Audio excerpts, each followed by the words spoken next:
Muy buenas tardes con toda nuestra audiencia.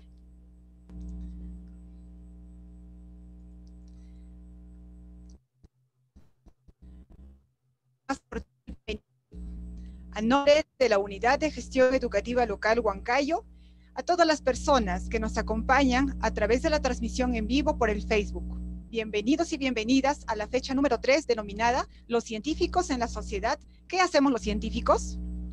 La que venimos realizando gracias a la alianza con la Asociación de Científicos Peruanos, Científicos.p. Nuestro expositor del día de hoy es el doctor Nahuel Monteblanco, quien tiene una amplia trayectoria en el campo de la ciencia. El doctor Nahuel Monteblanco estudió la carrera y la maestría en la Universidad Nacional de Ingeniería, para luego estudiar un doctorado en la Universidad de Grenoble-Alpes en Francia. Ha realizado postdoctorados en el Instituto Jean Lamour, el Instituto NEL y el Instituto Iramis del Centro Atómico de Saclay, Francia. Su área de investigación es la nanotecnología, la espintrónica y el magnetismo. Es fundador de la Asociación Científicos.p y a través de esta organización, un activista en pro de la educación, la ciencia y la tecnología. Nuevamente, muchas gracias, doctor Nahuel Monteblanco, y a la Organización Científicos Peruanos que hacen posible acercar al científico, la ciencia, a la escuela, en este contexto de pandemia. Recordamos a nuestra audiencia que antes de culminar la hora de la disertación, tendremos unos 10 minutos para interactuar con el científico doctor Monteblanco y plantear sus preguntas. La audiencia que nos acompaña queda atenta a su disertación. Adelante, doctor Monteblanco. Muchas gracias, Silvia, muchas gracias, Melina, y a todos los que se encuentran aquí escuchando y que van a escuchar esta charla. Para mí es un gusto estar aquí, mandarle un saludo a todos ustedes y a todas las personas que nos van a seguir, contarles que me encuentro actualmente en Francia, trabajando, haciendo investigación, pero con mucho gusto acepté la invitación para poder estar aquí el día de hoy. Así que voy a compartir mi exposición para empezar a contarles un poco de mi charla. Vamos a ver.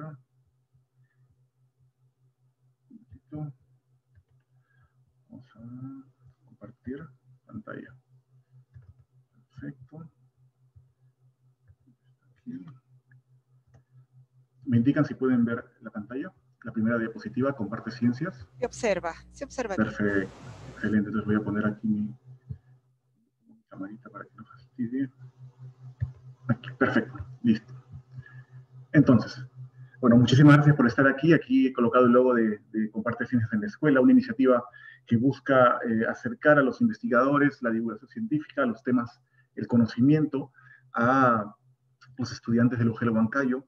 Muchas gracias al UGEL Huancayo por toda la coordinación, por todo ese profesionalismo para organizar las charlas, y de parte de los científicos, en este caso Científicos.p, encantados de estar aquí. Y a los estudiantes y docentes, muchas gracias por venir hoy día a escuchar esta charla, que tendrá un toque no muy científico, pero en realidad vamos a conversar acerca de cómo es que hacemos ciencia, acerca de qué es lo que hace un científico en realidad, cómo es que llegamos a ser científicos, qué debemos hacer en pro de mejorar el pensamiento crítico y un poco la cultura científica en nuestro país, y les voy a mostrar por qué yo creo y soy un convencido de que invertir en educación, invertir en ciencia y tecnología es muy importante. Y es muy importante especialmente en momentos en los que se ha visto que necesitamos ciencia y una muy buena educación, ¿no? Entre otros temas, obviamente. Entonces quisiera empezar esta charla presentándome. Yo soy Nahuel Monteblanco, actualmente investigador postdoctoral en el CEOA Saclay de París. Inicio esta charla con el lema "Sin ciencia no hay futuro", que nos ha acompañado en el último año. Aquí a la derecha pueden ver ustedes la puerta del instituto donde yo trabajo, el CEOA en Saclay, con un lema en la parte superior que dice "de la investigación a la industria", porque claramente para este país y este centro en realidad, el desarrollo de tecnología va de la mano siempre con la creación de conocimiento, y eso pasa por invertir en investigación, en buenos profesionales y en buena ciencia. Entonces vamos a empezar contándoles un poco y haciendo algunas definiciones para poder entender un poco, ¿no? ¿Qué es un científico y qué es un investigador?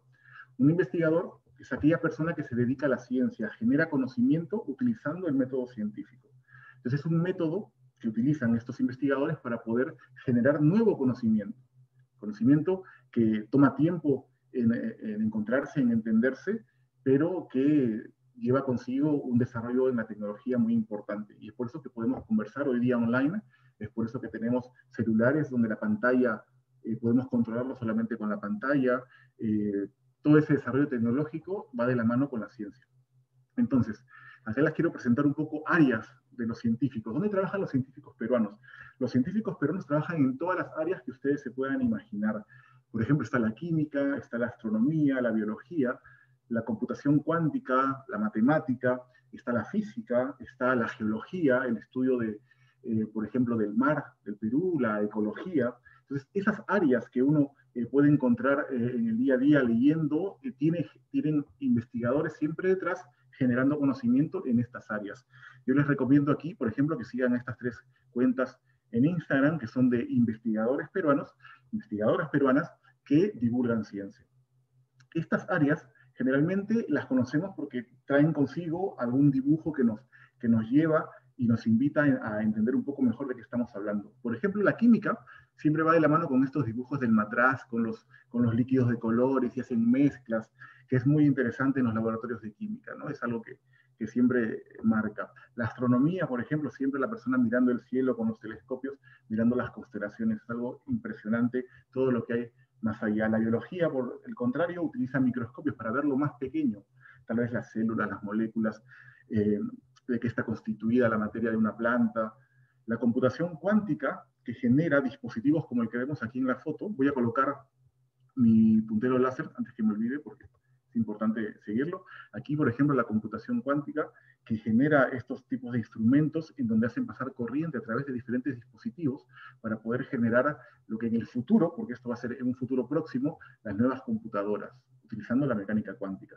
Y la matemática, he colocado esta foto que representa en este caso el desarrollo de algoritmos, de programas para poder matemáticamente mejorar la eficiencia de procesos, por ejemplo, al momento de hacer cálculos con ordenadores, etcétera, dentro de muchas otras cosas más que se pueden hacer en estas áreas de la ciencia. Hay muchísimas más, pero estas son algunas que puedo mencionar y donde conozco que hay investigadores peruanos trabajando. Todos ellos tienen algo en común. Todos ellos utilizan el método científico. Y el método científico está acá. Luego lo he sacado de internet para poder más o menos explicarles cómo funciona el método científico y la manera en la que llegamos a generar conocimiento. Tenemos que seguir este método porque es un método no infalible. Puede fallar en algún momento por alguna razón, pero funciona muy bien. Y como funciona muy bien, es necesario saber y conocer que todos los tenemos que seguir con cierta rigurosidad. Entonces, por ejemplo, vamos a hacer un símil con un ejemplo. Entonces, yo me he encontrado esta mariposa. Y lo primero que hago es observar, ¿no? Y analizar, ¿qué es esto? Es una mariposa de color naranja. Entonces vamos a formular una pregunta, que es el paso número 1, observar y formular la pregunta, ¿es esto una mariposa? Entonces pasamos al paso número 2, que es, vamos a investigar un poco para ver si de verdad estamos en lo correcto. Podría ser, parece que sí, porque los dibujos pues nos indican que sí podría ser una mariposa. Entonces vamos a proponer lo que llamamos los científicos una hipótesis. Vamos a suponer que es una mariposa. Entonces, partiendo de esta hipótesis, esta suposición de que es una mariposa, vamos a hacer experimentos. En mi caso, por ejemplo, yo agarraría la mariposa y la tiraría al aire para ver si la mariposa sale volando. O podría agarrar la mariposa y soplarla, tratar de manipularla para ver si se mueve. Esa es la parte de la experimentación. Entonces los investigadores hacen la experimentación y luego recopilan toda la información. Eso se llama los resultados y el análisis de datos. Por ejemplo, en mi caso, la mariposa no vuela. Sigue sobre esta piedra verde. Entonces lo que haría un investigador es, ok, voy a repetir el experimento porque quiero ver si me puedo haber equivocado. Entonces volvemos al inicio. Planteamos de nuevo que es una mariposa, tiramos el objeto al aire, lo soplamos, la mariposa no vuela, y vemos que se comienza a despintar esa mariposa. Entonces nos hemos equivocado. Como conclusión podemos decir que no es una mariposa, tenemos que cambiar la hipótesis. Es en realidad una piedra. Entonces ese proceso de crear una hipótesis, hacer experimentación, ver los resultados y llegar a una conclusión que se pueda repetir, es el método científico. Nos ha servido mucho, porque con eso hemos podido desarrollar tecnología, como por ejemplo un avión. mediante este método científico es que podemos subirnos a un avión y sabemos que se ha probado muchísimas veces y que hay muy pocas probabilidades de que algo pase. Entonces, este es el método científico, hay que tenerlo siempre en cuenta cuando se hable de evidencia científica. La evidencia científica es lo que se obtiene después de haber seguido el método científico y estar seguros de que es cierta, es verdad. Luego, ¿qué es lo que tenemos que hacer para ser científicos? Los científicos generalmente salen de la escuela, muy curiosos, entran a la universidad y estudian 5 años para acabar una carrera que puede ser de ingeniería, de botánica, una carrera en ciencias, físicas, químicas, etc. Luego, generalmente, eso es lo que se llama el pregrado, está marcado por aquí. Empezamos a contar, hemos acabado la universidad y estamos en el año 0. Ahora estudiaremos 2 años más y haremos una maestría, una especialización, llevando algunos cursos y aprobándolos obviamente, y los terminaremos en 2 años. Luego postularemos a una beca, sea en el Perú, sea en el extranjero, y avanzaremos otros 3 años más haciendo un doctorado, un PhD. Es en este momento de la historia en la que el científico comienza a generar conocimiento en algún laboratorio de alto nivel y comienza a formarse como investigador, aprende a usar este método científico, a solucionar problemas y a encontrar soluciones e interpretar resultados. Esto es muy importante porque es la formación científica. Estos dos, el máster y el doctorado, se conocen como posgrado. ¿Qué es lo que sucede aquí? Para que tengamos esto claro, y también los docentes, que el bachiller, el máster y el doctorado son grados académicos, no son títulos. Y se requiere hacer una tesis para poder terminarlos. Para poder tener ya el grado de máster y de doctor o de bachiller ahora en el Perú, se requiere hacer una tesis que es un trabajo de investigación. Luego del doctorado, los que quieren seguir haciendo investigación dentro del mundo de la comunidad científica hacen algunos postdoctorados. Pueden ser entre 3 a 5 años más, y luego ya buscando estar establecidos en algún lugar del mundo, en algún laboratorio, entran a ser investigadores junior, y ya con el tiempo, investigadores principales. Entonces es una carrera, como pueden ver aquí los años acumulados en esta línea del tiempo, un poco larga, pero que al final es muy apasionante, es muy linda.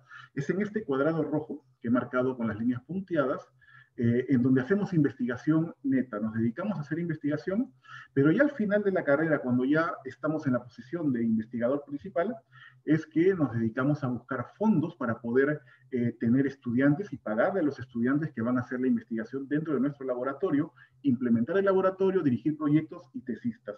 Esa es la parte final ya del investigador principal. ¿Dónde me encuentro yo? Yo me encuentro aquí, ya entrando a ser investigador junior, y bueno, empezaremos a trabajar en algún centro de investigación por aquí en Francia. Algo que decir también, el postdoctorado, que ven aquí en rojo, no es un grado académico, no se obtiene un diploma, generalmente al salir es un trabajo. Los estudios de maestría y doctorado en los currículums indican que se han llevado los cursos, pero no indican que se ha obtenido el grado. Simplemente falta la tesis, y eso es muy importante. Un diplomado no es un grado académico, un diplomado, que también es muy importante llevarlos para poder actualizarnos en conocimientos, es cursos de actualización, podríamos decir, que es de ese tipo, ¿no? No es un grado, no es un título, simplemente son cursos de actualización. Eso es muy importante porque ustedes recordarán que hace algunos meses, algunos periodistas fueron sorprendidos porque un joven peruano, como compatriota en China, pasó por muchos medios de comunicación indicando que era ingeniero genetista en biotecnología y hablando acerca del virus y de las vacunas. Si hubiéramos sabido que para poder ser investigador había que pasar tantos años, habríamos hecho la pregunta directamente, ¿no? ¿En qué momento de su carrera se encuentra? Porque él se ve muy joven. En este caso se descubrió que él no era investigador y que los periodistas fueron sorprendidos. Si ustedes quieren saber un poco más de cómo se puede identificar las investigaciones, dónde están trabajando y en qué proyectos los investigadores en el Perú y en el mundo, pueden entrar a este artículo en la página de científicos.p, donde hay un protocolo. Hay ciertos tips para poder encontrar a los investigadores en Internet. Esto para cualquiera que quiera ver diferentes temas de investigación y conocer a los científicos. Entonces, como tarea, ustedes podrían identificar a sus científicos favoritos, a los peruanos, a los extranjeros, a los premios Nobel, a las medallas Fields, dentro de este protocolo, siguiendo este protocolo, y ver cuánto han publicado, en dónde están trabajando, etcétera, etcétera. Les cuento un poco acerca de mi trabajo de investigación, ya que estamos hablando un poco de qué es lo que hace un investigador, un científico. Este es mi centro, el IRAMIS. Había un poco de nieve en ese momento, y esta es la parte trasera, ya en verano, que es la otra parte del laboratorio, la parte de atrás. Y aquí, en el tercer piso, trabajo yo. Generalmente, cuando entro yo a trabajar, a hacer dispositivos, los dispositivos se ven de esta manera. Son unas placas redondas que tienen un metal encima, y en esta sala, que se llama sala blanca o sala limpia, desarrollamos unos dispositivos partiendo de estos materiales. Esto queda en el tercer piso. ¿Cómo se ven al final estos dispositivos? Aquí lo pueden ver a la mano derecha. Hay 4 sensores de campo magnético desarrollados dentro del área de mi tema de trabajo, que se llama la espintrónica. Usamos propiedades del electrón para poder generar nuevos dispositivos, en este caso sensores magnéticos, pero son tan pequeños que la única forma de poder ver sus propiedades es haciendo unas conexiones como si estuviéramos cosiendo. Aquí en la parte de abajo les he puesto una foto, y esta foto corresponde a unos cables de oro muy delgados que van desde un contacto hasta el chip. Y ya este chip grande va conectado a un sistema de caracterización. En realidad el sensor, ustedes no lo pueden ver porque es muy pequeño y está colocado aquí en el centro donde convergen estos contactos metálicos. Es este puntito que está aquí. Ese es el sensor que fabricamos en este instituto. Y una vez que he hecho todo esto, que me puede tomar aproximadamente unas 3 semanas en desarrollar, es que paso al laboratorio, la parte del sótano, a trabajar ya con equipos electrónicos para poder ver sus propiedades. Esto es más o menos en mi área de nanotecnología, algo muy diverso: fabricación y caracterización de nuevos dispositivos para medir el campo magnético. Trabajo con biólogos, biólogas, trabajo con químicos, trabajo con informáticos. Es un equipo multidisciplinario porque todas las carreras al final suman para poder tener una mejor comprensión de los efectos y de lo que estamos desarrollando. ¿Qué es lo que queda al costado de mi instituto? Ustedes van a decir, está loco, queda un estadio de fútbol al costado de su instituto. Esto que parece un estadio de fútbol, en realidad una nave espacial como en las películas, es un ciclotrón. Es un ciclotrón, y también hay un dispositivo, igual es un instrumento, se le conoce como instrumento, pero es una construcción muy grande. También hay un ciclotrón en Barcelona que se llama ALBA. ¿Y para qué construimos por qué este país construye algo tan grande? O sea, ¿qué es lo que hay adentro? Lo que hay adentro es algo que se parece a esto. Son unos aros en donde se aceleran electrones. Se aceleran electrones, pero ¿por qué estamos acelerando electrones? Porque los electrones, al acelerarse, comienzan a dar vueltas en círculo y comienzan a doblarse. Y cada vez que se doblan, pierden energía y liberan rayos X. Pero, profesor, ¿por qué quiere usted trabajar con los rayos X? Los rayos X que salen de este círculo principal llegan a estas cabinas. Estas cabinas es donde están los investigadores, y aprovechan los rayos X que se generan en este inmenso edificio para poder estudiar la estructura de la materia. Es decir, tenemos materiales, queremos saber su composición, queremos descubrir nuevos efectos. Entonces tenemos que construir un aparato muy grande para generar rayos X para poder estudiar algo muy pequeño. A mí me sorprendió eso, pero es la realidad. ¿Y cómo es que se ve uno de estos lugares por dentro? Es de esta forma, ¿no? Es un círculo enorme, y en cada línea, en cada cabina, tenemos estas máquinas que son manejadas por investigadores que pueden ser físicos, químicos, biólogos y ingenieros, muchos ingenieros, pero que hacen posible que este instituto funcione. Vienen de investigadores de todo el mundo a trabajar, plantean sus proyectos, le pagan al país para poder trabajar aquí, porque al final eso genera nuevo conocimiento, nueva tecnología y valor. Es por eso que es importante para este país tener un equipo de esa forma. Y acá podemos ver cómo es por dentro. Por dentro tenemos un equipo de personas, ingenieros, científicos que manejan los rayos X que salen hacia los experimentos, controlando la energía, y es una capacidad muy grande de desarrollo tecnológico. Y es por eso que es muy importante tener una muy buena educación de base, una muy buena educación primaria, secundaria, universitaria, para poder tener luego buenos profesionales que van a ser quienes manejen, dirijan, implementen y mantengan en muy buen estado estos centros de investigación, para poder generar de la mano con esta ingeniería que ustedes están viendo, una industria potente en diferentes temas tecnológicos y con eso, obviamente, toda la innovación que viene después para poder seguir manteniéndose con nuevos productos, con nueva tecnología, poderla vender, esto viene en patentes, etc. Esto es más o menos el trabajo de los científicos en donde yo trabajo, así como esto es en física, en materia condensada, en nanotecnología. También hay instrumentos muy grandes en astronomía, en biología, en geología, así que ustedes solamente tienen que entrar a buscar la información, ver qué es lo que más les gusta en la escuela, y eso que más les gusta preservarlo en el tiempo, y van a ver cómo que si ustedes se deciden a estudiar, porque hay que estudiar para poder llegar a trabajar en estos lugares, van a poder hacerlo sin ningún problema, porque los peruanos somos muy capaces. Hablemos un poco de ciencia. Ciencia es el conjunto de conocimientos obtenidos mediante la observación, el razonamiento sistemáticamente estructurado. Hemos visto que hay un método científico y estas conclusiones que se obtienen después de haber realizado el método científico, si se comprueban y se reproducen y son generales, pueden llegar a ser principios o leyes. Y eso nos ayuda porque podemos predecir qué es lo que va a pasar si es que tenemos, por ejemplo, una ecuación, una teoría que se comprueba experimentalmente. Y la actividad de investigación, otra definición, es ese trabajo que hacemos en el laboratorio, que es muy creativo, es muy riguroso porque seguimos el método y sirve para poder incrementar este conocimiento, para aumentar la ciencia. La ciencia avanza porque se hace trabajo de investigación. ¿Okay? Pero ese trabajo de investigación no debe quedar en el laboratorio. Y ahí entra el rol del científico. El científico tiene que transferir este conocimiento a algún lado. Tiene que divulgarlo, también tiene que llegar a la sociedad. Y de eso lo haremos más adelante. Entonces, aquí creo que vamos a ver un poco de cómo es que la ciencia ha evolucionado, ¿no? Podemos partir del año 580 a.C., con Tales de Mileto, cerca de Grecia, alguien que reportó o se conoce que hizo algunos experimentos con la magnetita, lo que viene a ser una ferrita, un óxido de hierro para atraer otros metales, también con electricidad. Más adelante, ya en la parte en árabe, Al-Juramisi, que es muchos los van a reconocer porque es el que está en la tapa del Baldor.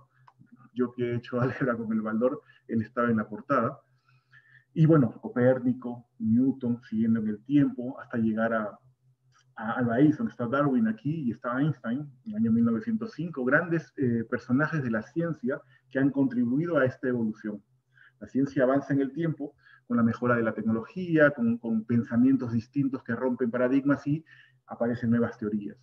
¿Cómo se clasifican la ciencia? En las formales, matemática y la lógica, dentro de la matemática, la aritmética y la geometría, las ciencias prácticas, las naturales, yo estoy aquí en la física, también está la geología, la química, la biología, y las ciencias sociales, sociología, economía, historia, etc.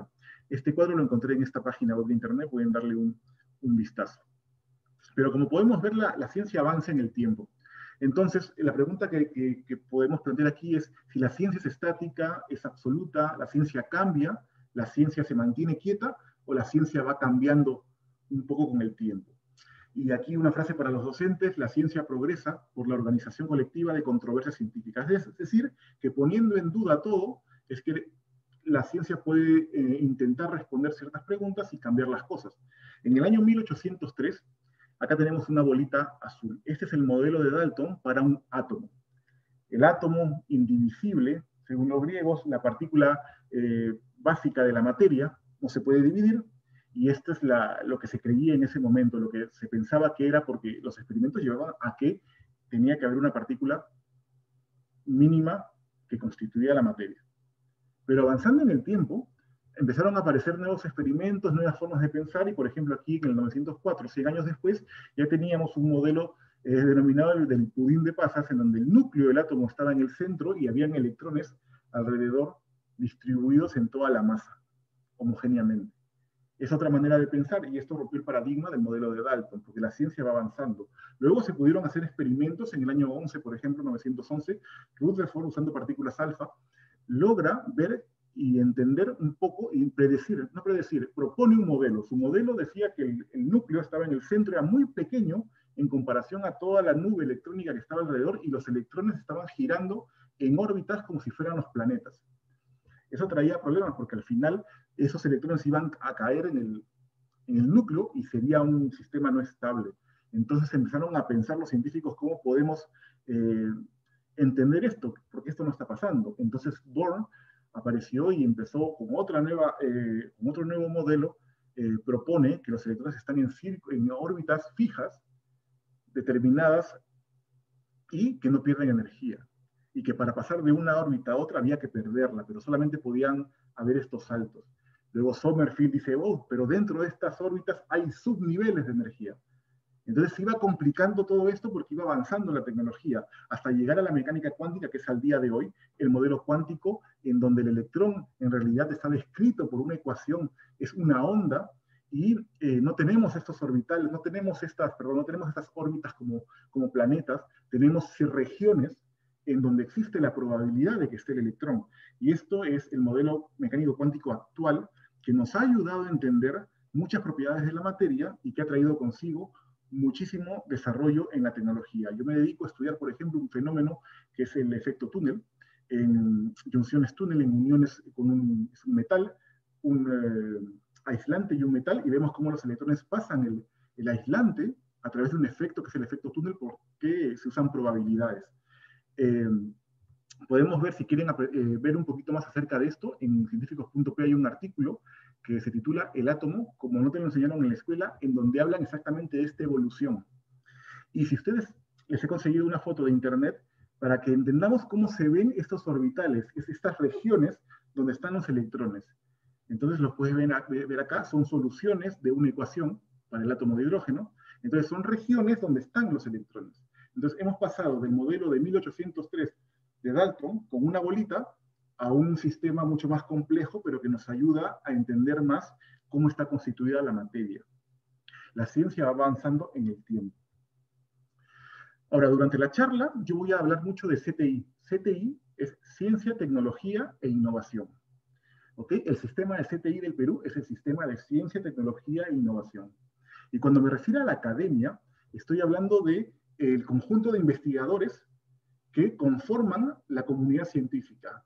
La academia ha dicho que este tratamiento no funciona. Quiere decir que los investigadores que han tratado el tema han llegado a la conclusión de que este tratamiento no funciona. Es la comunidad científica que vigilan las investigaciones y, como vamos a ver más adelante, nos dan el visto bueno para poder publicar nuestras investigaciones. Entonces, ¿la ciencia es absoluta, autoritaria, dogmática? No. Todas las teorías, todas las hipótesis de la ciencia siempre están bajo revisión. Es decir, yo puedo proponer un cambio a una teoría, sí, pero tengo que demostrar con el método científico que lo que yo estoy proponiendo tiene fundamento. En el caso fuera experimental, si fuera una propuesta teórica, tendría que demostrarla utilizando la matemática de lo que estoy proponiendo es correcto y después probarlo experimentalmente. Pero siempre partiendo de que podemos dudar de todo, es que la ciencia se revisa, se sigue revisando en el tiempo y va avanzando, como los átomos. Vamos avanzando y mejorando. Eso es lo bonito de la ciencia. Y aquí les voy a poner un ejemplo muy importante. Él es Newton. Él es Newton y él es Albert Einstein. Newton, en 1700, él propone las leyes de su mecánica, la mecánica clásica, de interacción entre los cuerpos. Aquí vemos los planetas, del Sol hasta Plutón. Tenemos al comienzo Mercurio y el penúltimo es Neptuno. Resulta que los astrónomos habían visto la órbita de Urano, y utilizando las ecuaciones de Newton no la podían predecir. Entonces supusieron que existía otro planeta que estaba interfiriendo.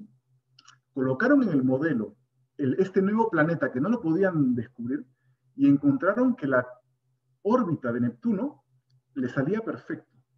Entonces, partiendo de las leyes de Newton, llegaron a predecir que había algún planeta que estaba por ahí interfiriendo. Y los astrónomos se pusieron en marcha y encontraron Neptuno. Y es por eso que, usando la teoría gravitatoria, la teoría de las leyes de Newton, se encuentra en el año 1845, que este planeta existía. Y bueno, a partir de ese momento se descubre Neptuno. Al contrario, Mercurio ya se conocía, pero su órbita no cuadraba con las leyes de Newton. y empezaron a suponer, porque los científicos dijeron, bueno, entonces quiere decir que hay un planeta que está cerca, que está interfiriendo, entonces hay que encontrarlo. Y le pusieron nombre, se llamaba Vulcano, pero nunca lo encontraron. Pasó el tiempo y en 1915 aparece un genio, Albert Einstein, con una nueva teoría y les dice, bueno, lo de Newton funciona, pero yo tengo una teoría gravitatoria mucho más fuerte que parte de la relatividad y de la curvatura del espacio-tiempo, porque hay cuerpos masivos. Entonces, esta rotación de la órbita de Mercurio, yo la puedo predecir con mi teoría. Y así fue. Usando la teoría general de la gravitación de Einstein, se pudo encontrar que Mercurio tenía cierta órbita distinta a las demás. Y Einstein pues prueba su teoría y evoluciona muchísimo la forma de ver las cosas. Pasamos de Newton a Einstein. Newton sirve bajo ciertas condiciones y Einstein en condiciones mucho más generales. La ciencia avanza y avanza por personas que tienen esos chispazos de genialidad para proponer cambios a lo establecido. No quiere decir que lo de Newton esté mal, lo de Newton está muy bien y funciona en muchos casos, pero lo de Einstein fue mucho más general. ¿Cómo comunicamos los científicos? Esto es algo muy importante saber. Los científicos no solamente publicamos en revistas especializadas que nadie entiende, también damos cursos en la universidad y también damos conferencias alrededor del mundo y organizamos eventos como este, en donde estamos transmitiendo un poco nuestros conocimientos. Voy a hablar rápidamente sobre las publicaciones. Son de este tipo, generalmente son en inglés, y la idea general es que cuando terminamos de hacer nuestra investigación, el método científico, llegamos a conclusiones, escribimos un artículo como el que ven acá a la izquierda, y lo tenemos que enviar a los jueces. ¿Quiénes son los jueces? La comunidad científica, la academia. Ellos dirán si es que este manuscrito puede ser publicado o no, si hemos seguido la metodología o no. Pero existen también diferentes tipos de publicaciones. Por ejemplo, aquí he puesto una alerta porque en época de pandemia han habido muchas publicaciones sobre el COVID, sobre el SARS-CoV-2, etc. Aquí hay que tener cuidado porque para que una investigación sea aceptada demora tiempo. Y lo último que hemos tenido es tiempo. Entonces muchos artículos han entrado sin ser revisados a una especie de repositorio y se han estado leyendo. Para que el artículo sea de verdad pase a una revista, tiene que haber sido visto por otras personas. Entonces hay que tener mucho cuidado las personas que van leyendo artículos científicos si es que ya fue revisado o no, porque podrían haber errores. Este es un artículo de revista científica de Science, Nature, son revistas muy, muy prestigiosas. Tenemos también artículos para público en general, por ejemplo, aquí en El Comercio está Blog de Notas, quien escribe acerca de temas de ciencia para que todos podamos entender ciertos temas. También tenemos plataformas como científicos.p, donde los científicos escriben de sus temas a un nivel de divulgación para el público en general, ahí faltó la tilde.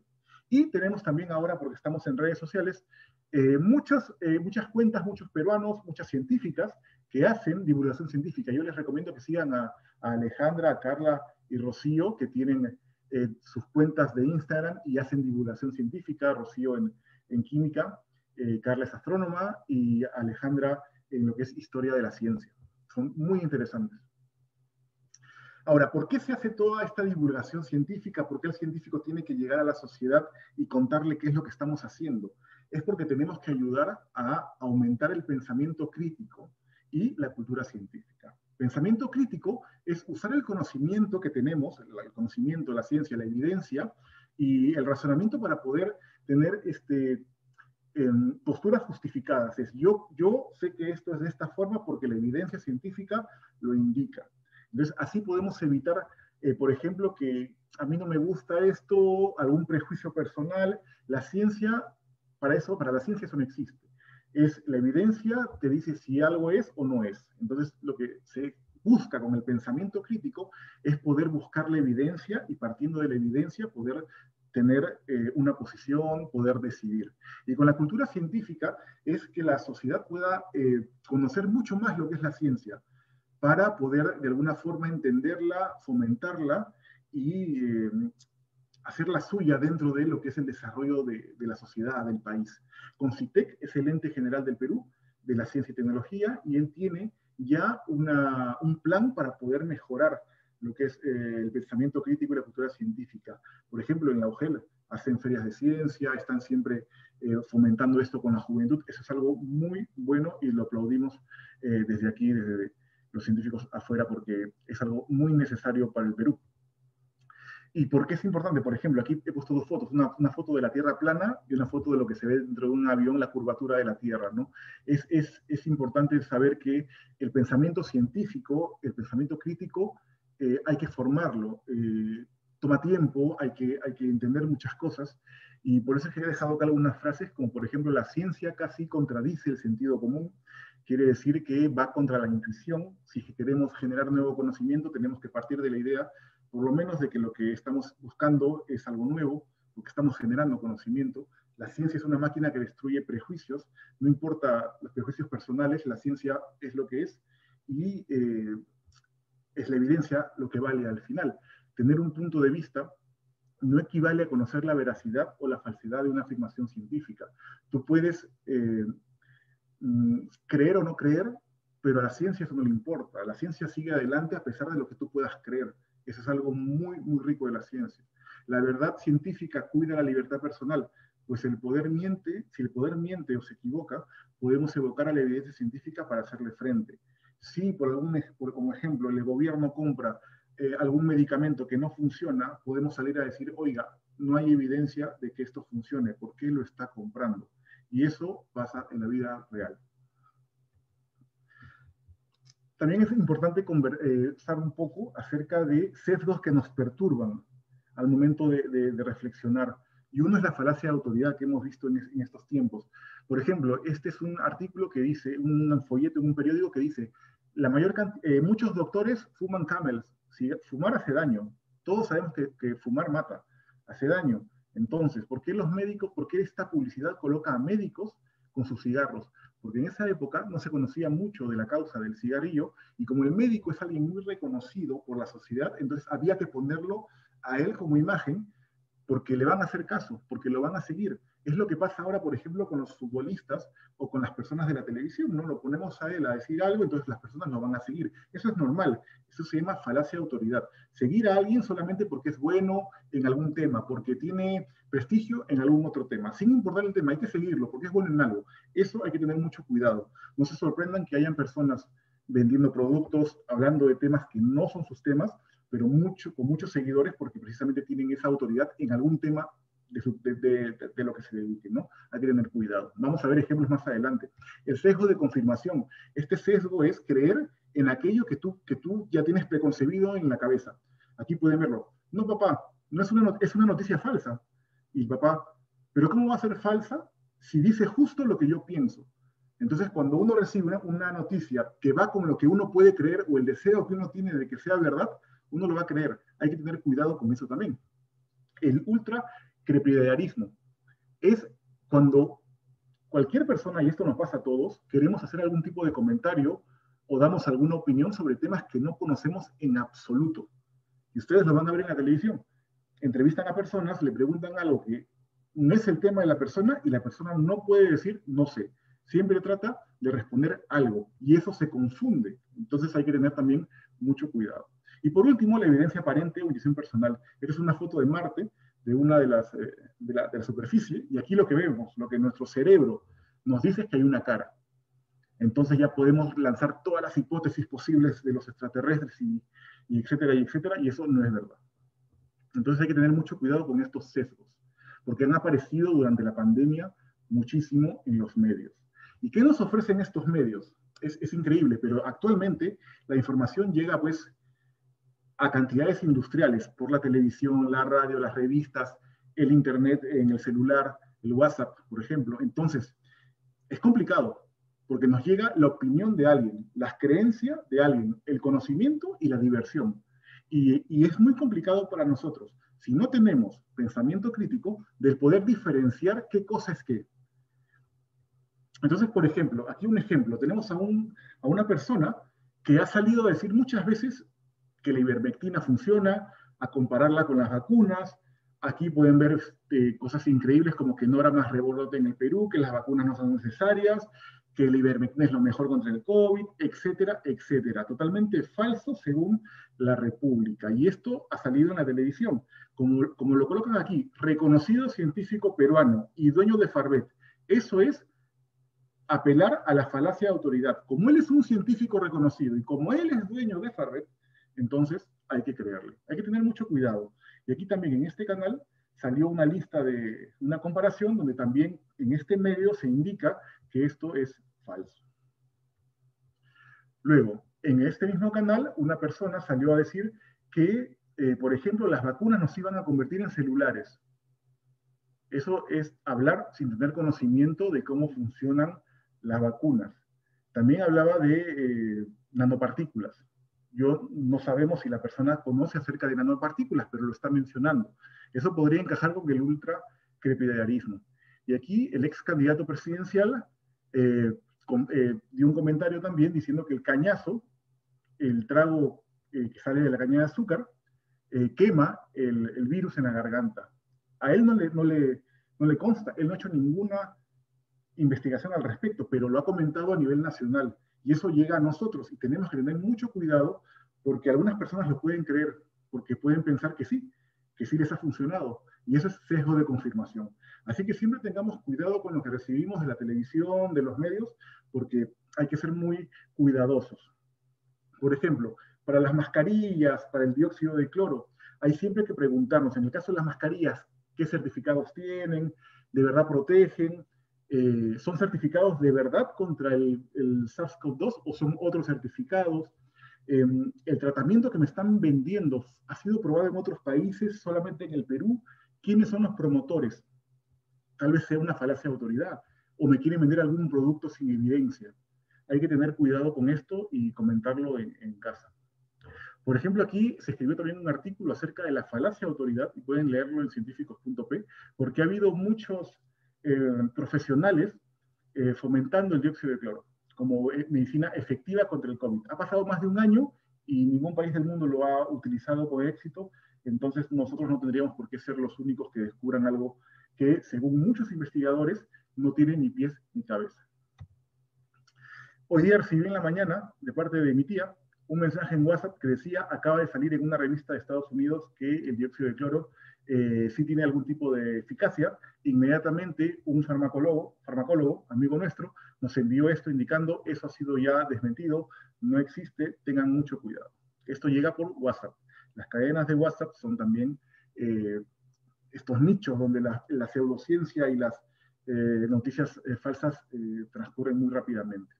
Para evitar esto, hay que fomentar en la niñez el pensamiento crítico y una forma es haciendo, como en este caso lo hace CONCITEC, Perú Conciencia, ferias de ciencia, para fomentar esta cultura científica, ¿no? Que los chicos pregunten, hagan sus preguntas, que duden de todo lo que se les dice, porque ahí es donde ellos van a empezar a encontrar respuestas ellos mismos, a generar, a hacer sus propias investigaciones. Esto es muy, muy, muy importante. Tenemos en Lima el ESI, y en el Perú en realidad, y también la Feria Perú Conciencia, los invito a participar, es muy bonita, y participan todas las instituciones de ciencia del Perú, al menos las más importantes.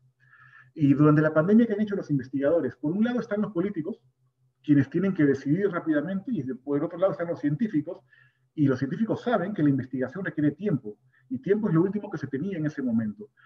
Los científicos tienen que decidir, cargan con la responsabilidad política de las decisiones.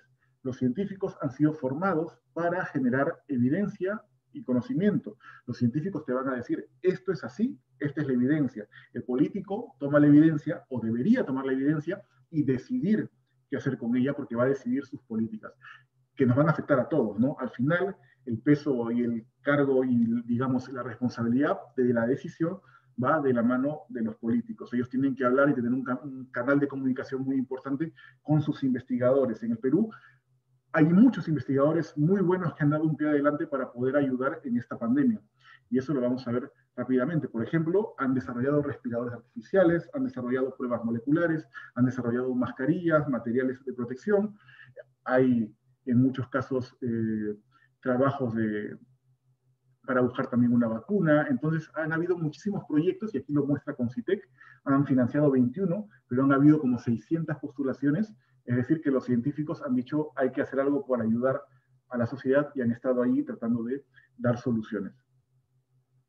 También existe populismo científico, y el populismo científico está en aquellas personas que dicen cosas sin pies ni cabeza. Y no solamente en el Perú, sino en diferentes lugares del mundo, y al final esto se ve reflejado en que, por un lado, pueden causarle un daño a la ciencia, porque las personas, la sociedad va a ver que la ciencia no funciona porque se han tomado malas decisiones, y eso es muy malo. Entonces, los científicos están ahí siempre para poder poner un alto y decirle, sea en redes sociales, sea en entrevistas con periodistas, que lo que se está haciendo no es correcto o que la evidencia muestra que el camino a tomar tal vez sea otra. Eso lo han estado haciendo los investigadores peruanos mucho en el Perú y en el extranjero porque ha sido muy necesario. Y bueno, yo quiero agradecer a todos los investigadores peruanos que han estado contribuyendo en esta pandemia, a los médicos y a aquellos que están fuera del Perú, que se ha visto cómo masivamente han aportado y han querido dar ese granito de arena para poder informar, para poder desarrollar y para poder sacarnos de la situación en la que nos encontrábamos. Aquí está Santiago Antunes de Mayolo, físicos investigadores peruanos, está Pedro Paulet y Laura Rodríguez de Duranto, la primera médico peruana. Los invito a buscar en la página de científicos.p un repositorio de iniciativas de CTI, Ciencia, Tecnología e Innovación. Van a encontrar mentorías, pasantías, conferencias, reuniones, podcasts, todo acerca de las iniciativas que se realizan en el Perú. Las van a encontrar en esta página web de científicos.p. Hemos tratado de pedir a la mayor cantidad de iniciativas que nos den sus resúmenes. Y escríbanles, pregúntenles cosas, participen con ellos, porque ellos hacen este acercamiento a la sociedad de la ciencia de una manera espectacular. O sea, yo se los recomiendo muchísimo, y si lo hacen desde chicos, mucho mejor. No me voy sin una publicidad. Va a haber una charla, la va a hacer René Pereira en su cuenta en Instagram, sobre becas para Alemania. Si alguien quiere leer un poco, escuchar un poco de esto, pueden entrar a su Instagram. Ahí está René Pereira. Y yo me despido. Muchísimas gracias por su tiempo. Muchas gracias por todas las preguntas que van a hacer. Y quedo a su disposición. Muchas gracias, estimado doctor Nahuel Monteblanco, quien nos ha mostrado el camino, el recorrido de la ciencia en diversas ramas, y también cómo es que la actitud científica se traduce en ese caminar. Vamos a pedir, por favor, a nuestros seguidores y a los participantes que están dentro de la sala Zoom poder levantar la manito para plantear sus preguntas. Recordamos, por favor, a nuestros participantes ceñirse a la temática que el día de hoy se ha expuesto.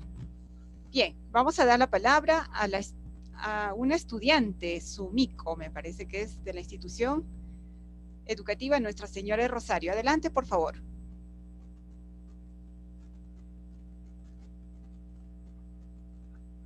Si puede reactivar su micrófono.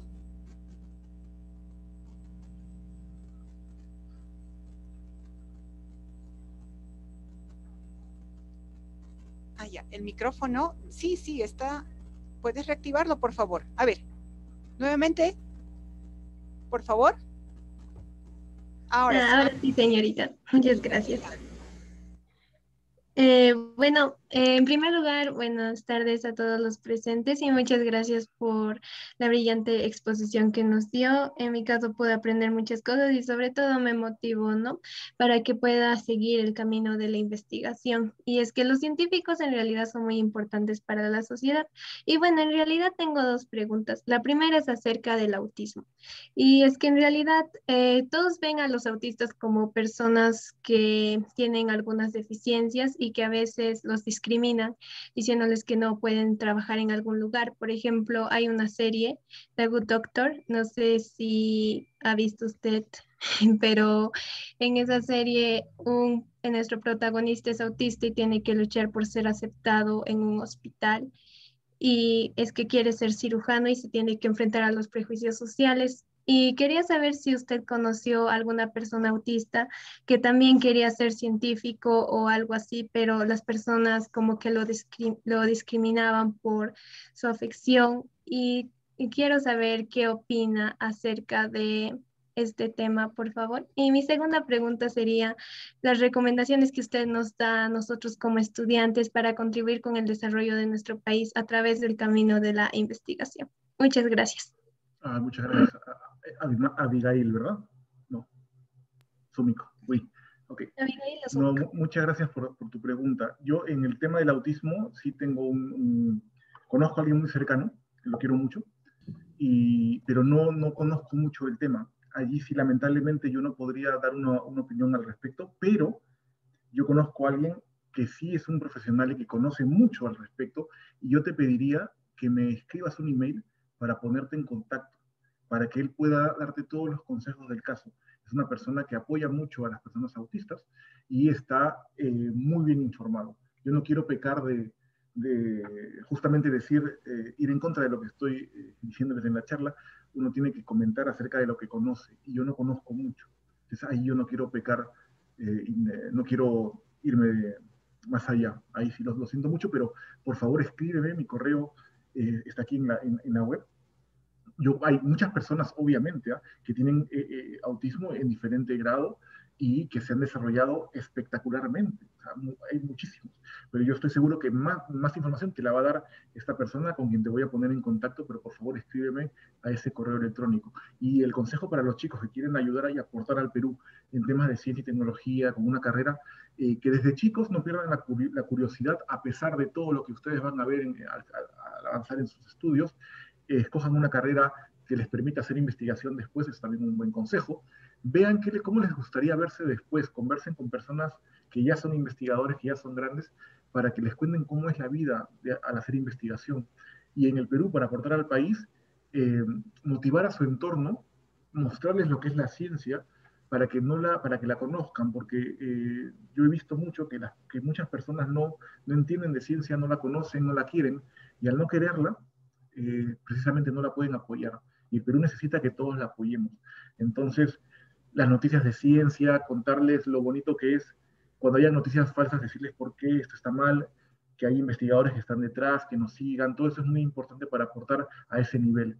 Ya más adelante ustedes van a aportar con tecnología, con conocimiento, con muchas cosas mucho más prácticas, tal vez haciendo políticas de ciencia para el país, tal vez siendo profesores y ayudando a otros estudiantes a salir adelante. Tal vez tú estés en algún momento aquí y estés hablándoles a otros chicos en Nogel Huancayo. Entonces, hay muchas formas de aportar en todo el camino, y eso no tenemos que perderlo. Si tienen el cariño por el país, como lo tenemos todos nosotros en Científicos.p y alrededor del mundo, todos los investigadores que ustedes van a ver aquí cada semana, hay que seguir para adelante y apoyarnos. Entonces, ese es un consejo que les daría.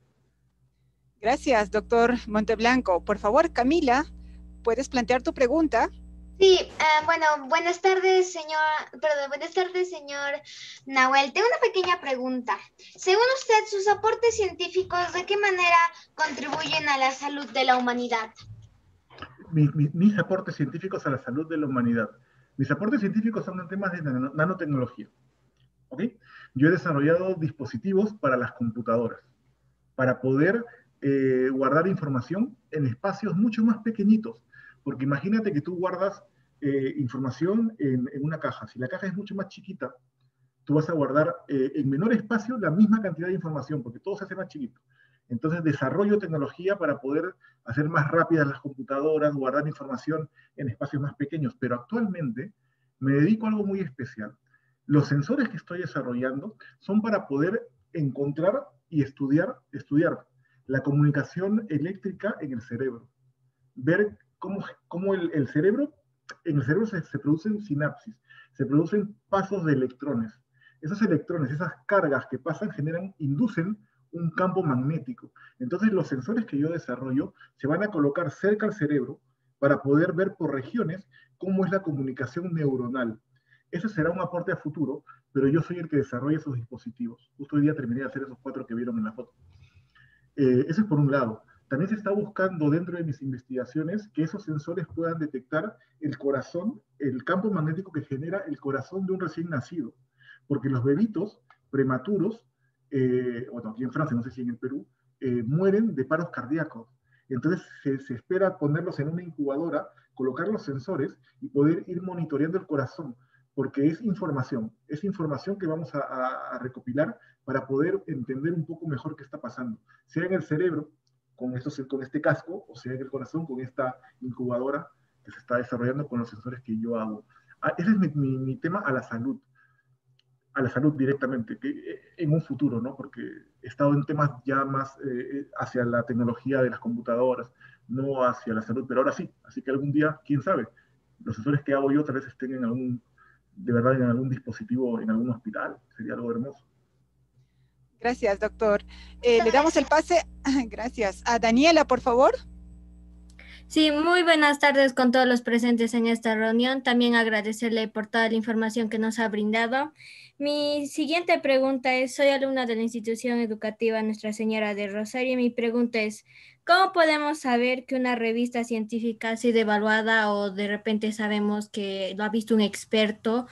Y la siguiente pregunta puede ser un poco personal, es ¿cómo usted se motivó a estudiar sobre esto, sobre la ciencia y la tecnología? Muchas gracias. Muchas gracias, Daniela, por tu pregunta sobre las revistas. Hay diferentes tipos de revista y depende de cada área. Yo hablo en física. Conocemos muy bien que las revistas están colocadas en, digamos, tienen diferente estatus. Hay revistas muy buenas que se conocen que tienen un índice, un factor de impacto. Un factor de impacto es un número que se le otorga a la revista para saber si es buena, mejor que otra, y podemos compararlas. Entonces, esa es una forma. Son revistas que son revisadas, artículos que son revisados por otros investigadores. Hay revistas que no usan este método, sino que simplemente entra a la publicación, y esas no son tan buenas como las que sí pasan revisión. Entonces, uno en Internet puede encontrar, puedes buscar en Internet, en Google, el factor de impacto de las revistas. Tal vez Melina pueda responder mucho mejor, porque Melina tiene muchísimo conocimiento sobre las revistas en general. Yo en mi caso hablo de física, y justo ayer estábamos viendo que en física es una cosa, y tal vez en otras áreas sea otra la historia, ¿no?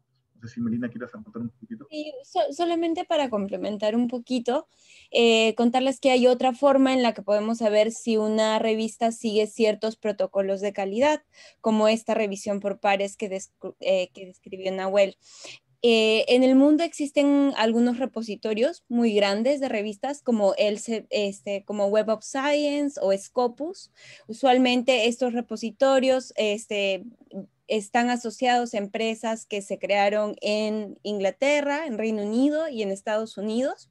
Y para que uno pueda decir, yo quiero que mi revista pase a ser parte de este gran repositorio que es el que nosotros usualmente como científicos, como personas que hacemos investigación, visitamos, estos repositorios dicen, bueno, muy bienvenidos, pero ustedes tienen que cumplir ciertos criterios de calidad, tienen que tener un editor, un chief editor le llaman, o un cuerpo de editores, tienen que pasar todas las publicaciones que se envíen a la revista por revisión por pares, y obviamente la calidad de la publicación se tiene que ajustar a ciertos patrones. En ese sentido, esa es otra opción a través de la cual nosotros podemos saber si una revista ha pasado por esos procesos de control de calidad.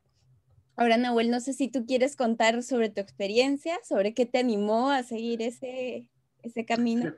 Fue la segunda pregunta. Es algo muy simpático, pero ustedes ven acá la foto de los escolares con las lechugas, este es un jabón, creo, con este dron. Ok, aquí estos chicos están jugando con unos imanes, y este gordito aquí cachetón soy yo. Yo cuando era chico, mi padre me llevaba a hacer experimentos en un club con muchos niños y dirigido por un científico como el doctor Modesto Montoya. Es un lugar que todavía existe y se llama CEPRESIT, donde los niños jugábamos y aprendíamos de ciencia. Yo no quiero decir con esto que eso determinó que yo fuera científico, pero lo que sí hizo fue que despertó en mí mucha curiosidad y me motivó mucho a seguir ya en la universidad una carrera de ciencias, porque yo ingresé en matemática, pero los laboratorios de física eran mucho más entretenidos. Y hice un traslado, quería hacer un traslado a sistemas porque quería hacer a programar, pero al final terminé en física, me quedé en física, egresé de física y seguí avanzando en mi carrera en la investigación, porque entré a un laboratorio en la UNI que me motivó también el doctor Abel Gutarra a trabajar mucho en temas de magnetismo y me dio toda la confianza para poder mostrar mis resultados en diferentes congresos, y eso ya despertó de por sí las ganas de querer ser investigador. En el Perú era muy difícil en ese momento, yo tuve que irme a hacer un doctorado afuera, pero la motivación con el Perú y de trabajar para el Perú siempre está ahí presente. Por eso es que estamos aquí todos apoyando, pero esa fue la motivación inicial, el descubrir de niño la ciencia, reencontrarla en la universidad, y de ahí nadie me paró. Muchas gracias por tus preguntas. Gracias, Muchas gracias, gracias. doctor. Le damos el pase a Betsabe, por favor. Buenas tardes Silvia. Buenas tardes. Para felicitar a la organización y también felicitar la ponencia del doctor. Soy la profesora Betsabe, estimado doctor, y la verdad que cuánta responsabilidad nosotros los docentes de ciencias asumimos en las aulas. Responsabilidad en el sentido de motivar a la investigación, motivar al campo científico, motivar y despertar de repente esa curiosidad que usted lo sintió en algún momento en su niñez, en su adolescencia y continuó con todo esto. Partiendo de eso, en los libros hay diferentes etapas del método científico. Seguro que usted al momento de buscar las etapas del método científico se ha encontrado con 4, con 6, con 8, y yo me encontré hasta con 14 pasos. Pero si buscamos cómo inicia el paso científico en común, en las 14 que yo encontré, todas inician con el planteamiento del problema. ¿Qué tan complejo es formular la pregunta para los niños, para los adolescentes, incluso para un nivel de posgrado, el que va a dar inicio a la investigación? La pregunta es, doctor, son 2 preguntas. Dentro de esos 14 grupos de método científico para iniciar la investigación, ¿cuál de ellas, o en todo caso, sería la verdad de acuerdo a su experiencia? ¿Cómo usted inicia una investigación? Segundo, ¿qué tan riguroso es plantear la pregunta de investigación que va a permitir al estudiante seguir toda una secuencia de investigación? En las aulas nosotros trabajamos la investigación no con la misma finalidad que lo hace un científico de generar conocimiento científico, sino de aprender el conocimiento, ¿no? Entonces, no sé si me podría ahí orientar, doctor, y desde ya mi agradecimiento y felicitaciones por todo el trabajo que está haciendo. Muy amables. No, muchísimas gracias por la pregunta. En realidad, yo 14 pasos para el método científico es en general, bueno, me parece mucho, no sé qué son los 14 pasos, no lo sé, pero yo lo que he mostrado aquí en la diapositiva que está, es lo que me parece más coherente y es lo que más o menos uno trabaja en el laboratorio y que me parece razonable, es plantear, primero observar, que es muy, muy importante, observar qué es lo que está sucediendo y partiendo de eso que está sucediendo, buscar información para más o menos enmarcar la pregunta que vamos a hacer, ¿no? Esta hipótesis, para poder después tratar de responderla. Sí es difícil, no es fácil. Los docentes son quienes tienen que ayudar a los estudiantes a poderlas plantear. Y no tiene por qué esperar que funcione a la primera. Podemos hacer una hipótesis que no se pueda después realizar un experimento, cambiemos la hipótesis y así sigamos avanzando. Hay muchas cosas que me sorprende que sean 14 pasos, en realidad nunca lo he visto tan largo. En general para mí y en la escuela, yo lo estudié con estos pasos simples que eran a lo más 5 o 6 y no sabría cómo ayudarte en ese sentido. Lo que sí se tiene que tener en cuenta es que la pregunta que se tiene que hacer para los estudiantes de escuela accesible, no vamos a plantear cosas que no se van a poder lograr. Pero, por ejemplo, en las ferias de ciencia, yo estoy seguro que hay profesionales de Concitec que nos están ayudando a poder responder estas preguntas y formularlas. Ahí sí, al no estar yo en la realidad, no podría comentarte más al respecto. Podrían bifurcarse los pasitos, pero me gustaría poder ayudarte más, pero no sé cómo, lamentablemente. Mil disculpas. Si pudieras escribirnos al correo que está al final de las diapositivas, aquí está acá. Bueno, este es mi correo personal, podrías también escribirme, para poder conversar un poco más y ver cómo hacemos. Tal vez pueda conseguir bibliografía, tal vez pueda encontrar a otros profesionales que puedan darte la respuesta y bueno, conversemos. Ahí está mi correo. Bien, gracias. Ya nos vamos acercando a la hora final, pero también comunicar a los participantes, dejar sus preguntas en el chat del Facebook, porque con mucho cariño, mucha entrega, los científicos peruanos de científicos.p se dan el trabajo de dar respuesta. Por ello también les agradecemos bastante. Está A ver, Pietro, por favor. ahí, Pietro, Sí. Dylan. Vamos a pedir, a ver, ¿Puedo hacer una pequeña? Dylan, ¿está en el turno? A ver, por favor. Me llamo Dylan, a ver. Buenas tardes con todos. Soy del Colegio de Ingeniería de tercer grado. Mi pregunta es sobre lo que dijo más o menos cuando terminé de explicar. ¿Por qué en algunas personas cuando le ponen la vacuna no tienen ningún solo efecto y en otras personas tienen efectos demasiado fuertes como la fiebre, como fuerte fiebre, dolor de cabeza fuerte, o incluso algunas veces ya habían quedado en estado de coma? Me pregunto por qué es la diferencia de esas personas. Es una pregunta muy bonita. Las personas somos todos distintos. Hay que empezar por allí, ¿no? Hay personas que tienen el organismo el organismo reacciona de manera distinta. Yo no puedo ir más allá porque yo no soy médico. Para las preguntas de medicina hay que buscarnos a un buen médico. Él nos podrá responder esto. Tal vez alguien que trabaje con vacunas también. Yo soy un físico que hace nanotecnología, entonces responder preguntas sobre vacunas es muy arriesgado porque me puedo equivocar. Entonces es mejor decir que yo no sé y que busquemos a un médico para que nos pueda responder esto. Sí, sería un poquito irresponsable de mi parte decir por qué exactamente, pero yo creo que esa pregunta, por ejemplo, la podríamos responder dentro de un cuestionario. Silvia, si la ponen, buscamos a un especialista que la responda y la mandamos por email.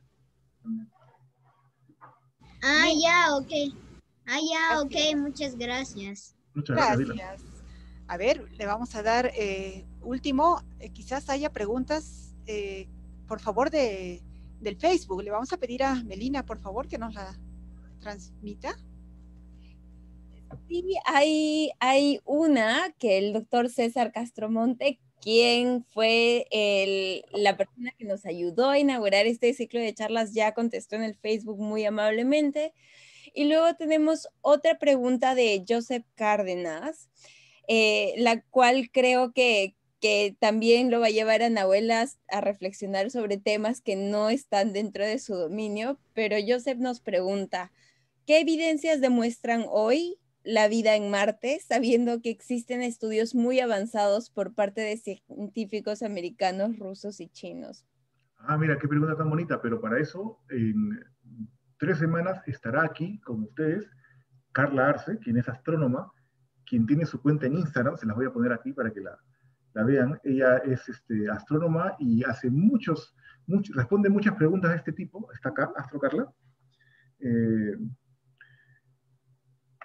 Pero lo que yo sé es que en Marte hasta el día de hoy no han encontrado vida, porque hubiera sido una noticia muy importante, pero Astro Carla va a responder eso mucho mejor en unas semanas y va a contarnos qué han encontrado, y qué están haciendo ahorita dentro de las investigaciones en Marte con este nuevo rover que ha llegado. Están generando oxígeno, están buscando vida, y en realidad eso es lo importante. Aterrizó el rover en una parte que es una laguna, se supone, una laguna, y están buscando cuestiones biológicas para ver si es que habían vida, pero eso lo va a responder Astro Carla con mucha facilidad en unas semanas. Pero si César Castromonte está por ahí y tiene conocimiento al respecto, el doctor Castromonte podría también darnos alguna respuesta al respecto.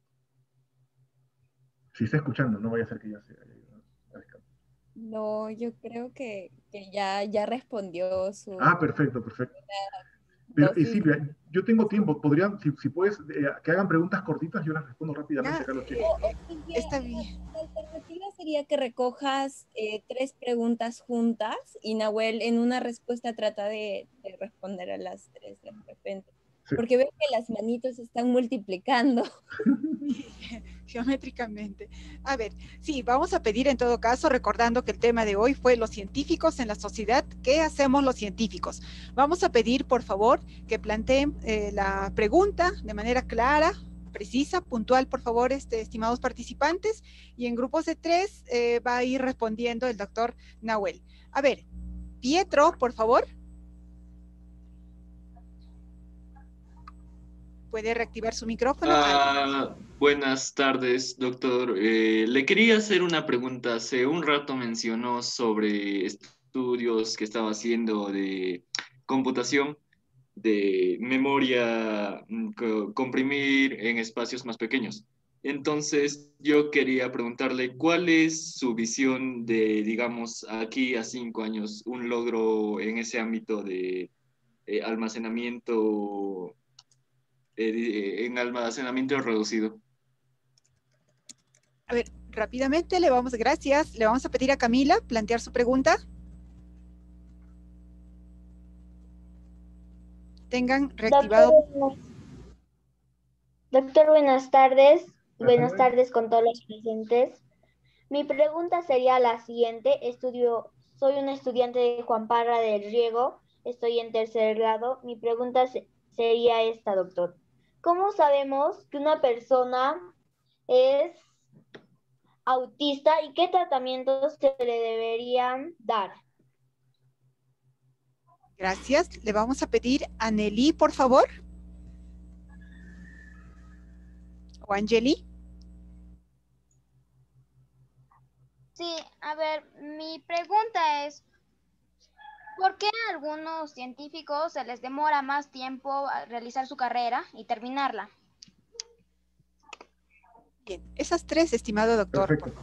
Rápidamente, sobre la pregunta de Pietro, creo sobre las memorias en RAM, la visión a futuro. Para el almacenamiento de datos, actualmente los discos duros no son memorias, son discos que tienen una parte magnética y se reduce el tamaño de los materiales, de los granos que tienen. Son como pequeños imanes. Imagínate que tenemos imanes muy pequeñitos, los hacemos cada vez más pequeños y cada imán es un bit, es un 1 o es un 0. Entonces, cuanto más pequeños imanes tengamos, es mucho mejor. Pero para eso necesitamos un sensor que pueda ser lo suficientemente pequeño como para poder leer esa información. Entonces hay un límite que va de la mano de la tecnología también. ¿Cuánto es lo más pequeño que podemos leer y cuánto es lo más pequeño que podemos reducir? Eso es en el lado de los discos duros que están desarrollando. En el lado de las memorias, más que cuánto podemos guardar en información, es cuán rápido podemos hacer que se lea. Eso es lo que se busca, memorias que puedan cambiar de 1 a 0 mucho más rápido.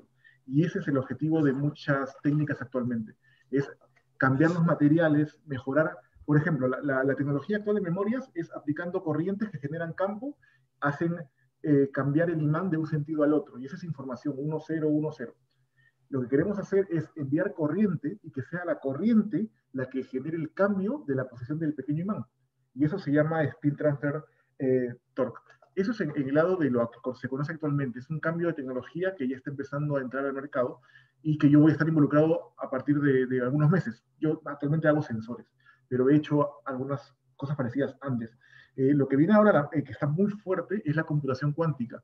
Y el señor que vemos aquí, Enrique Solano, él es una referencia a nivel mundial en computación cuántica. Te recomiendo que busques sus videos en YouTube y vas a ver cómo él te va a contar la historia de esta nueva forma de hacer cálculos y el procesamiento de las computadoras. Es totalmente nuevo, va a revolucionar totalmente la velocidad de hacer cálculos. Luego, por otro lado, tenemos la pregunta del autismo. Yo quisiera responder nuevamente que yo no soy un especialista en ese tema, pero si nos escriben al email, podríamos contactarlos con un especialista directamente para poder, para que puedan responder y puedan ayudarlos. En temas de autismo, escríbanos que tenemos a un buen especialista. Está en la página web, está aquí, está justo aquí abajito. nmonteblanco@gmail.com o contacto A ver, vamos a ir a la última página. Tranquilo, Nahuel, yo lo pongo en el chat. Tú continúa. El de científicos.p. Bueno, y con la tercera pregunta. Uy, ¿cuál fue la tercera? ¿Por qué demora más la carrera de un investigador? Eso depende y es relativo. Por ejemplo, un médico que quiera ser investigador demora un poco más porque la carrera es más larga. En realidad, depende también del país donde estés trabajando. En países donde el doctorado es más corto, puedes empezar a hacer una carrera científica mucho más rápido. Hay países donde te demoras más estudiando, entonces demora más tiempo al final. Lo que demora mucho más es llegar a tener un puesto permanente en alguna institución. Eso puede demorar muchos años, porque hay que hacer postdoctorados, hay que viajar por el mundo, hay que publicar y publicar mucho, y una vez que uno tiene un nivel muy, muy alto dentro de la rama que está estudiando, ya uno compite para poder tener una posición en algún país. En el Perú no es posible hacer eso actualmente, pero estamos encaminados y van cambiando las leyes para poder tener investigadores que hagan carrera en el Perú como investigadores, no como profesores de universidad, sino como investigadores. Eso va a llegar, y ahí vamos a ver cómo van a volver muchos a competir para poder lograr estar trabajando en el Perú. Gracias, doctor Nahuel. Creo que esto va a convocar una segunda reunión, ¿no? Una parte 2, ¿no? A partir de esta temática desarrollada para poder ampliar, pues, las inquietudes de nuestros estudiantes, docentes que están presentes. 3 últimas preguntas, porque ya nos vamos acercando a las 4:30. Por favor, Milagros. Buenas tardes con todos los presentes. Buenas tardes, profesores. Soy una alumna de la institución educativa Nuestra Señora del Rosario y mi pregunta vendría a ser que en las noticias he escuchado sobre varios científicos que han hablado sobre la presencia de extraterrestres y quisiera saber si esa investigación se puede confirmar. Gracias. Le pedimos a Juan López, por favor, su pregunta.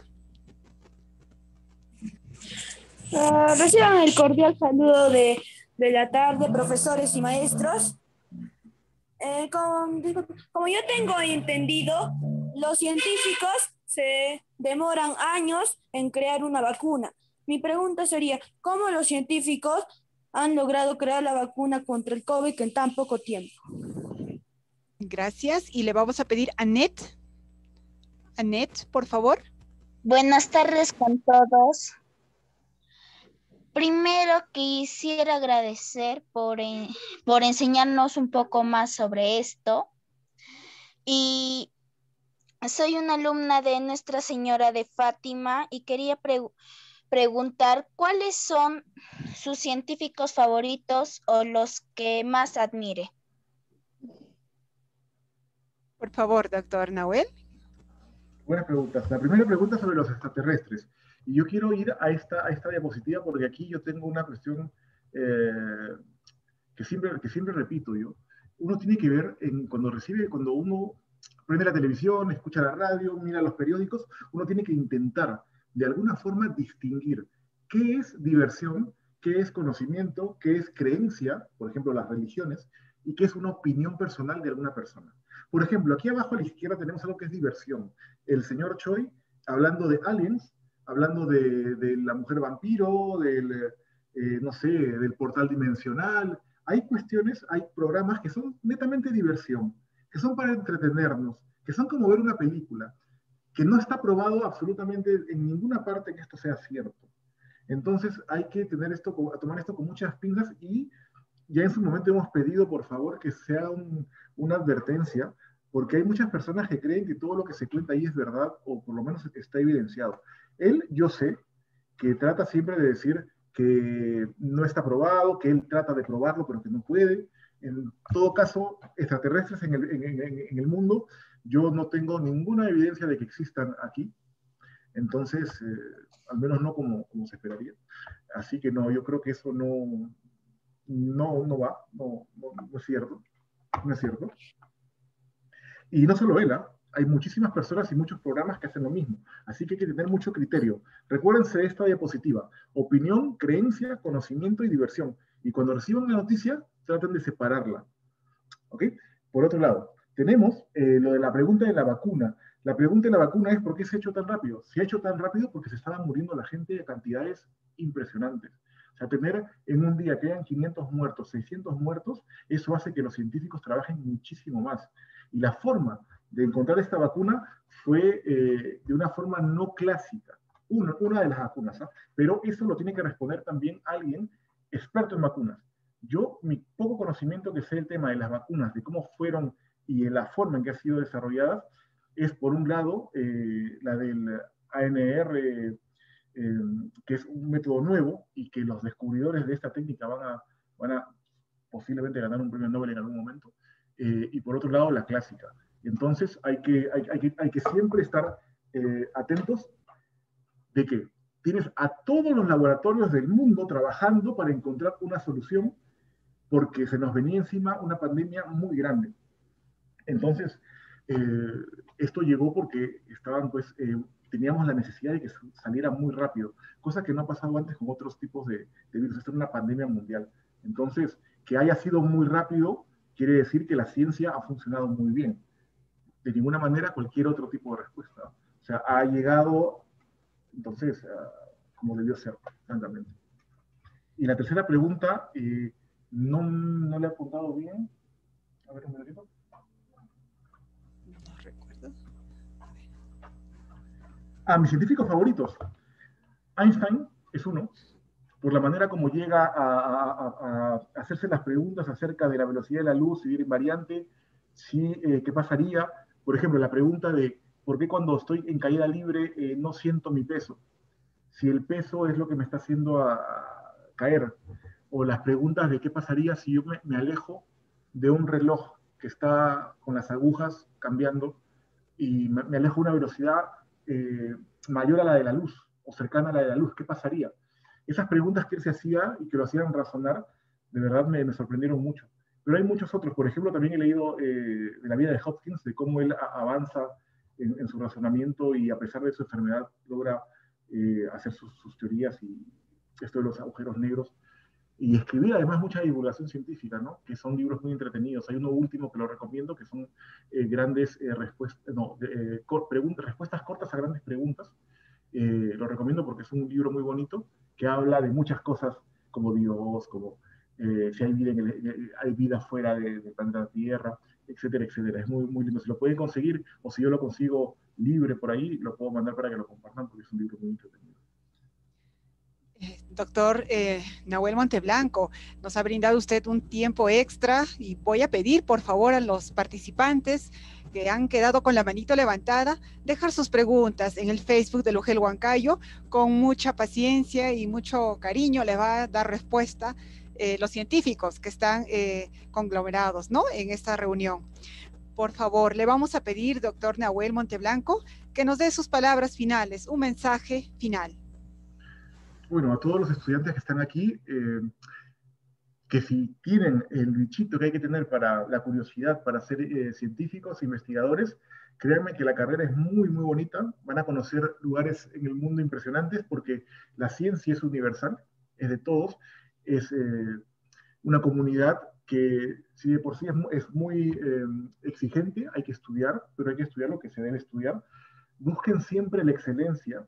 No se limiten a lo que quieren ser, siempre traten de buscar aquello que es lo mejor. Si hay que elegir una universidad, busquen la que sea la mejor, la más exigente, la que les pueda brindar lo mejor a futuro. Siempre que elijan algo, piensen en lo que va a venir después para que puedan no equivocarse y elegir una carrera más óptima a lo que quieren.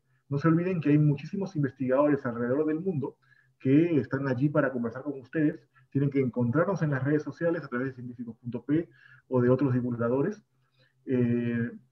Estamos acá nosotros para poder ayudarlos, para poder brindarles todo el conocimiento que tengamos. Disculpen si es que no se entienden algunas cosas, lo hacemos con la mejor intención.